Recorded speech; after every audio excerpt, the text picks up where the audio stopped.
j'aimerais vous parler de la posture du Lotus Padmasana.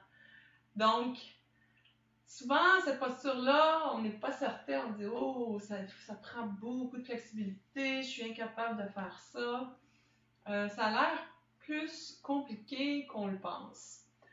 Donc, je vais vous donner 2 ou 3 petits trucs à faire, en fait, pour faire Padmasana et réussir, en fait, à être confortable dans cette posture-là.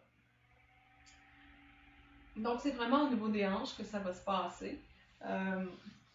Si on n'a pas les hanches assez ouvertes, vous allez le remarquer tout de suite quand vous êtes dans Easy Pose. Ici, la posture avec les 2 talons, un en avant de l'autre. Si vous êtes comme ça ici, ça va être vraiment difficile pour vous d'aller dans la posture du lotus, par exemple. Si vous êtes assis et que vos jambes sont comme ça, eh bien, c'est peut-être pas... cette posture-là ne fera peut-être pas partie de votre pratique, puis c'est correct. C'est vraiment de respecter où est-ce qu'on est dans notre corps, puis qu'est-ce que j'ai envie de travailler ou d'ouvrir dans mon corps. Puis si vous êtes avancé, que vous avez commencé la pratique un peu plus tard dans votre vie, bien, ça sera peut-être pas possible pour vous d'ouvrir vos hanches assez pour aller dans Padmasana. Puis c'est correct. Moi, mon approche au yoga, c'est vraiment ça, c'est vraiment de respecter. Il n'y a pas de défi ou de but à atteindre. C'est vraiment de respecter les limites de chacun, puis l'intention à la base, pourquoi on fait du yoga. C'est pas nécessairement pour faire les postures plus avancées. Alors ici, donc, on va parler des hanches qui sont plus difficiles, qui ne sont pas ouvertes nécessairement. Donc, moi, ce que je vais suggérer souvent, c'est de venir pratiquer ici,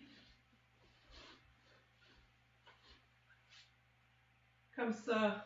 Donc, on va retrouver un triangle parfait. Puis ça, souvent, ça va être un gros défi pour beaucoup de gens.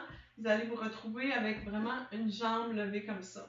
Alors, pour commencer, c'est juste de rester dans cette posture-là avec un soutien, par exemple, un coussin ou un bloc, jusqu'à temps que les jambes puissent être une par-dessus l'autre. Alors, les jambes sont vraiment parallèles en avant. On a un triangle parfait ici à l'intérieur.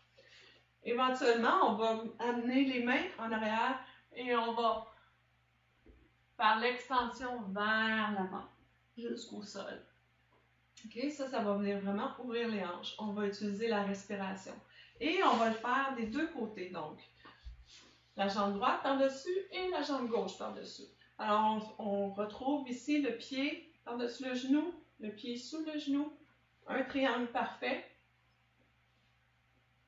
On amène les mains en avant et on prend l'extension vers l'avant. Alors, ça va vraiment vous aider pour vos hanches. Vous pourriez aussi faire la posture Baddha Konasana.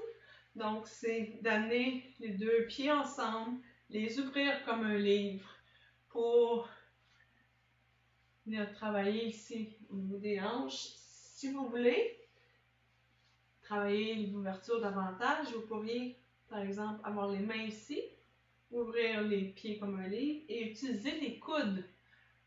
Donc, on pousse avec les coudes pour créer de l'espace. Aider ici, l'ouverture. Toujours avec la respiration. Hein? Il n'y a pas rien de forcé ou de trop physique. On y va avec conscience dans sa respiration pour aller ouvrir les hanches comme ça ici. Alors ça, c'est 2 exercices que je conseille souvent à ceux et celles qui veulent réussir à avoir les hanches assez ouvertes pour s'en aller dans Padmasana ici. Alors voilà, j'espère que ça va aider votre pratique et à bientôt!